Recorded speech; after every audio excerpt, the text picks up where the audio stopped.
ദൈവം എനിക്കനുകൂലം, അതു നന്നായി അറിയുന്നു ഞാൻ. ദൈവം അനുകൂലമെങ്കിൽ ആരെനിക്കെതിരായിടും?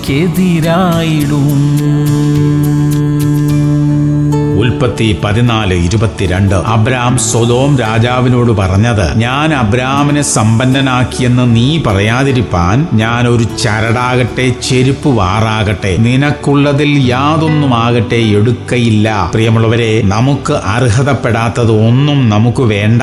ദൈവാനുഗ്രഹം ഇല്ലാത്ത പണവും സമ്പത്തും ഒന്നും നമുക്ക് വേണ്ട. അല്പമേ ഉള്ളൂ എങ്കിലും ദൈവപ്രസാദമുള്ള കാര്യങ്ങൾ മാത്രം മതി നമുക്ക്. നമ്മുടെ കുടുംബത്തിനും തലമുറകൾക്കും അതായിരിക്കും അനുഗ്രഹം. അശുദ്ധമായതിൽ ഒന്നും കൈവയ്ക്കരുതേ. പ്രാർത്ഥിക്കാം. സ്വർഗീയ പിതാവേ, വിശുദ്ധിയോടെ ഞങ്ങളെ സൂക്ഷിക്കുവാൻ കൃപ തരണമേ. അങ്ങയുടെ അനുമതിയില്ലാത്ത ഒന്നും ഞങ്ങൾക്ക് വേണ്ട കർത്താവേ. യേശു ക്രിസ്തുവിന്റെ നാമത്തിൽ തന്നെ.